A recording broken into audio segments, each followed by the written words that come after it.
Okay, so coming up next is Ministry of Environment. And you know, Mike has been here time and time again, and he does some phenomenal work. Environmental impact biologist is Environmental Protection Division of the Ministry of Environment. Mike is here to talk to you about presenting this year's sampling results and future steps for the program. Ladies and gentlemen, Mike Sokal.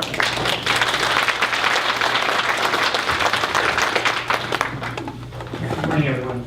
Nice to see a great turnout here. So I've been coming here since 2008, giving the annual presentation, water quality results, and it's kind of changed a little bit over the years, but it's been a similar message over the years, is that generally water quality is excellent at Christina Lake, which is really nice to see. There's a variety of measures to actually figure that out, and some of the long-term monitoring that and then the additional work that these stewardship groups have contributed has been fantastic. So thanks again to the stewardship groups for doing such a bang-up job.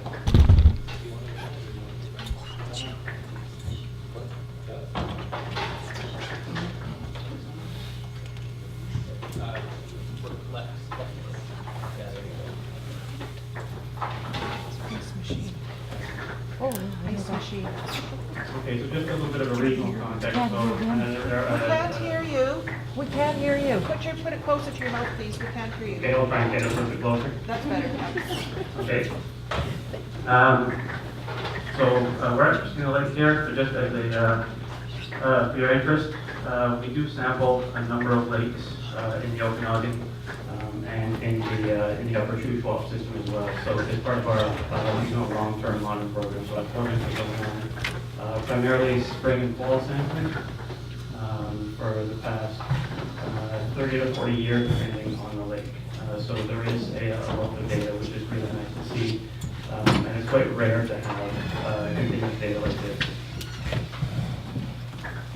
So the goals of our program is primarily to provide water quality data to inform a variety of decision makers within government, industry, public stewardship groups like this. The biggest thing we're doing is looking at the status and trends, so current status and long-term trends. So long-term trends you can't really determine until you have some of this continuous data, so that's one of the benefits of doing monitoring every year. And we're looking at comparing this data that we have to water quality objectives. And water quality objectives are site-specific management targets that are developed using best available science for the water body. And it's setting safe limits for a variety of parameters, including physical, chemical, and biological characteristics. Objectives were set for Christina Lake in '94, and every 5 years since then, they've been a larger suite of samples were collected over the entire growing season to compare back to those objectives. And I'll get into that a little bit later. So some of the parameters that we're looking at. So it's done in the spring and fall in the top waters and in the bottom water. So looking at the entire water column. There's physical parameters such as second depth, which is water clarity, temperature, a variety of nutrients, some ions, and chlorophyll A is a pigment that's found in algae, and it is a measure of how much algal biomass is actually within the lake. So if you have a lot of nutrients, then you're going to have a lot of algae, and it's a measure of that, but that's not the case here. There's a variety of other parameters that I also sample too, but not too long. So the two sites we have, so Brenda mentioned the deep site, which we have at the North Basin, and at the South Basin as well. So the South Basin is a little bit shallower, and as such, it does just naturally have a little bit more nutrients throughout the year. So we get out there in the spring and fall, measure everything, and then there's the stewardship sampling as well for temperature and second. So just some of the things we do. Okay, so just as an example, the last time a total phosphorus load estimate was done wasn't 94 for those objectives that were done. So phosphorus is like the key nutrient here to look at to determine trophic status and essentially how the lake is doing, how much nutrients are in there, and that kind of cascades up. So the nutrients are going to affect the plants, and it's going to affect the fish and the other biota within the lake. So they're all related. So about 2/3 of the total phosphorus is coming from the watershed and dry deposition from the air, and the remainder is coming from septic systems. So just leakage through, not necessarily failing septic tanks, although that is a concern, but just natural attenuation of those septic systems. Okay, so there's a bunch of graphs in here, and I apologize for this one, I made this late, but essentially, if you just kind of focus on the 2 arrows, 4 arrows there, they're very similar to the previous year before. So this previous year was almost identical in terms of water quality and nutrient status to 2012. Slight difference with the North Basin, just at the top and bottom, but I think that was just a matter of timing of when we actually arrived at the lake to do the sampling. So phytoplankton biomass, as mentioned, is measured through chlorophyll A, and the red line is the key one to look at there. So if you're below the line, you're doing pretty well. There were times in years past where either through very wet years, you have a lot more runoff and a lot more nutrients coming into the lake, and that's causing more algae to grow and potentially causing some problems. But for the past decade, pretty much, it's been fairly stable. Okay, so I circled the 2 MOE sample points that we do, and then a big box of all the samples that the Stewardship Society collects. So you can see that they really do provide a lot of information that we just can't get to. We can't get out here all the time, every month. We do that every 5 years, and going forward, I don't know even if we'll be able to do that. So it's really nice to get that help and actually see the changes throughout the season. So generally, water quality is excellent, and water clarity is really good too. So for 2013, it's been on par with 2009 and back in the 90s as well, for when water clarity was kind of at its best.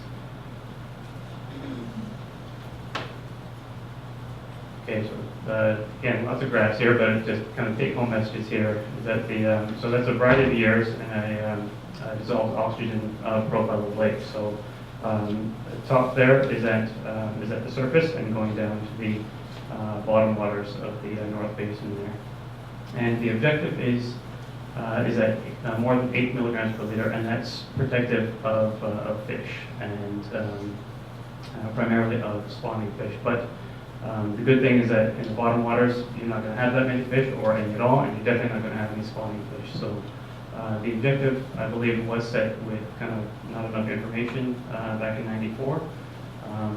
I think they were only actually going down to about 30 or 40 meters, and then assuming that the rest was full of oxygen, but not necessarily the case. So Brendan did mention that fault line with some warm waters coming up could be a reason why some of the dissolved oxygen is actually a little bit lower in the bottom, but as far as a concern to the ecosystem and to lake health as a whole, it's really not a big deal. Just as a comparison, I threw on, so on the left side there is the same graph that you showed, and then we've got Wood Lake, which is in north of Kelowna. It's a highly eutrophic lake, so it's got a ton of nutrients, a lot of issues with high temperatures, low oxygen. In 2011, there was a large fish kill. So that's kind of the worst case scenario for the lake here. So you can see that bottom waters, even going down to 30 meters, there was no oxygen. So you get this kind of squeeze where the top waters are too warm, and then the bottom waters don't have enough oxygen, and then where those meet, there's a thin lens where fish can survive. And this is a similar thing that happens in Vesuvius Lake, and when those meet or cross, then you can get fish kills. So never happened in Christina Lake, and hopefully it never will. It's just a temperature profile, so as the season progresses, things get warmer, but as the surface waters get warmer, the bottom layers really do stay the same, so there's that temperature curve there. So that's all that's showing there, and that's pretty well standard. Not as warm as last year on average. So this is comparing temperature, dissolved oxygen, and chlorophyll, so all three of those that I've discussed kind of all together. And where in the late summer you get that the warm water cooling down, that's when you get a spike in dissolved oxygen and also a spike in productivity. So that's kind of a key area, and if you're a fisherman, that's a good spot to kind of target for where most of the fish are going to be. Again, as a comparison to the Wood Lake, it's just vastly different and quite a different system. So kind of the difference between a nutrient poor or low nutrient system like Christina Lake, like Okanagan Lake, Kalamata Lake, very similar, and then Wood Lake, and a series of lots of nutrients, a very different type of system. So just as a summary here for the general water quality, the only objective that wasn't met was that deep water sample for dissolved oxygen, but again, I don't think that that's accurate, and it's still something that needs to be changed in the next update for that objective document. So similar to last year, everything's looking great, which is nice to see. Okay, so looking forward to next year. So this information is always posted on the website. It does take me a while to kind of get that up there, but it'll be up there. I say we'll continue the spring and fall sampling. There is a bit of a shakeup coming up in my division, so I don't know whether it'll be myself or someone else, but hopefully we can continue this. And if it's not me, then well, we'll get somebody out here to continue monitoring. So last time we did the full attainment sampling was in 2011, and that data is still sitting on my desk. It's got a file up to here now, and I'm still trying to work through it and get that update up there. But one of the things is that we're kind of working on risks and priorities now, and so because the risk is quite low, the water quality here is generally quite good. It just keeps staying at that same level in the pile. So I'm trying to get to as best I can. And again, the stewardship sampling, really hope that continues. It's excellent work, the best that's done here. Even if something doesn't get written up by the ministry, it's still good to have that information, and then somebody can compile it in a couple of years and still get that data out there. So continued monitoring, I believe, is extremely important, and it's really great to see such a group, such an excellent group like this, really with amazing partnerships and doing really great work. However, efforts are still needed to reduce non-point source. So it's really easy to say, okay, here's a pipe coming out, okay, we'll stop that pipe and fix all the problems, but everything's really quite diffuse. So little bits here and there are extremely helpful. So shoreline protection, riparian restoration, removing invasive species, that all contributes to increasing water quality. Everything eventually relates to water quality in the lake. So all these efforts that are going on are fantastic. It's just going to take some time. There are some other emerging issues that we're dealing with in other lakes and aquatic ecosystems. Here is not so much of an issue. And if I do have quick time, I just wanted to go over a couple of points for invasive mussels. So the separate vital mussels, briefly touch on. Do I still have it? Okay, excellent.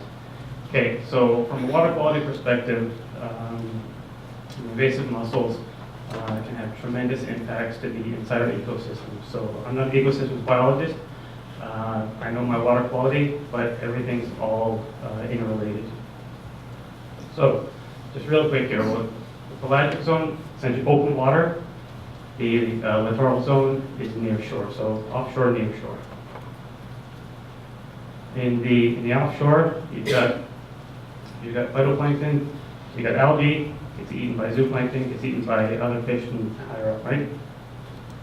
Also, you've got algae dying, settling out, and then you've got bugs and other critters living on the bottom, eating those. So that's kind of a food chain in that situation.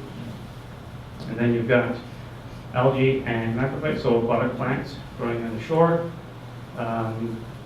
That's fed on by small insects, and then other fish, and it kind of goes up. So two slightly different but similar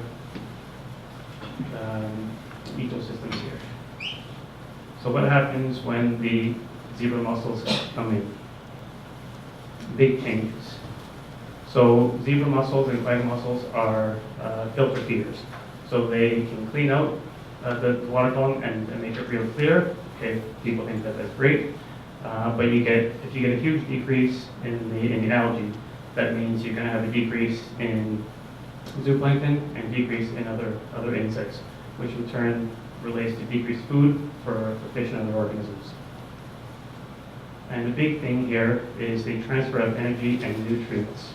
So because they're filter feeders, they're getting that the algae out of the water column, getting nutrients out of the water column, and kind of shunting them more to the near shore. So because they live attached to substrates, primarily in certain depths, you get a large increase in algae and macrophytes in the near shore. So as an example, in the Great Lakes, when the mussels came in there, specifically Lake Erie had a ton of nutrients, a lot of major problems. The zebra mussels came in, cleared things up. People saying, "Oh, this is fantastic. We're getting clear water, less algal blooms." 10, 20 years later, you get this increased algal growth on the shoreline. So if you're out in a boat in the middle of the lake, you can see, okay, things look great, but you're standing on the shoreline, on your dock, walking dog, whatnot, covered in algae, large problems. So it's a shift from the open water to the near shore. And for the amount of effort that this group is putting towards near shore restoration and removing aquatic plants, could be a very large problem. So kind of just as a summary here. So you get increase in algae and macrophytes, decrease in phytoplankton, in turn decrease in the other invertebrates that are eating the algae, and increase in the near shore, and pretty much a shift from that open water more to the near shore. So it really does change the entire dynamics of the lake. So the effects for a smaller ecosystem like Christina Lake can be much larger, as opposed to some of the large lakes. So just to summarize here, so the decline of the phytoplankton, promotion of toxin-producing cyanobacteria or blue-green algae is also a possibility. Increase in the macrophytes and plants along the shore, and algae growing along there as well. That has huge cascading impacts to higher trophic levels, such as the fish. The effects can be much larger in small ecosystems, large persistence through time. So if they do get here, the effects will be seen for a very long time. Overall ecological impact extremely high, and I don't want to end this presentation on a completely negative note, but they're not here, which is great, and the Social Society is doing an excellent job on education and monitoring. I haven't seen another group in the province doing such great work, so kudos to you guys.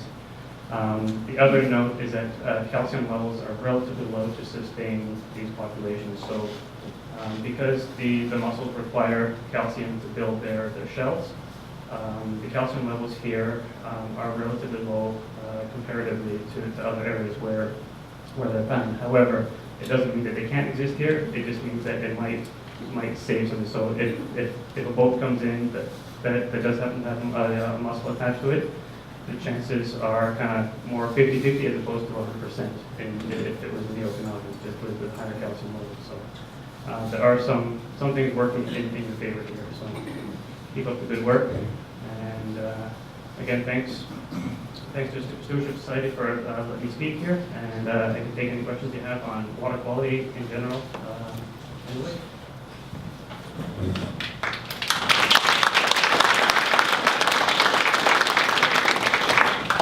Mike, do we have native mussels see in our lake or in the river or whatever? Or if we see colonies of mussels, should we assume that they're bad guys? I'm not sure, Yeah, there are native mussels here, both in the river and the lake. I don't even know the complete species list. Brenda, do you? She just walked into the kitchen. Oh, she's just leaving me She at went the for moment of coffee. need. We'll get that answer. There are native mussels. Generally, our native mussels are quite a bit bigger than the zebra and cracker mussels, and I think Brenda probably has, she has little samples of the zebra and cracker mussels. I'll She maybe does, chat with they're you right over- here. Oh, they're right there. Here's the bad boys. It never hurts to report what you see, also because sometimes we don't know what we have, particularly things like mussels. You know, there aren't biologists floating around in all of our lakes and rivers looking for these things all the time, so it is getting these reports where we're going, oh, we didn't know that was here, we knew it was possible, but we hadn't observed it, so it can hurt to report. But yeah, we do have native mussels, they're generally a bit larger. Brenda probably maybe has a better idea of exactly what species, but.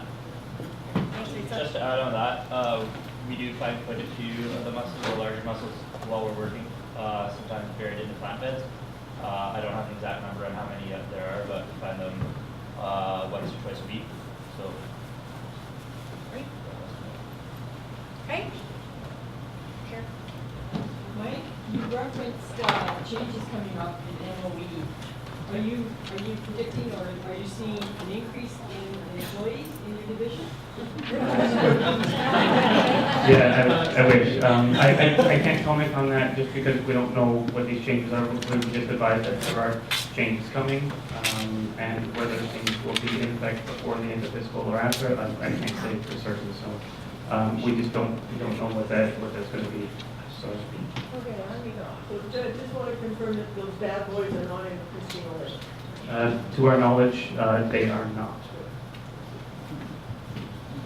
Thank you, Mike. It's always a pleasure having you here, and we really appreciate you at Christina Lake.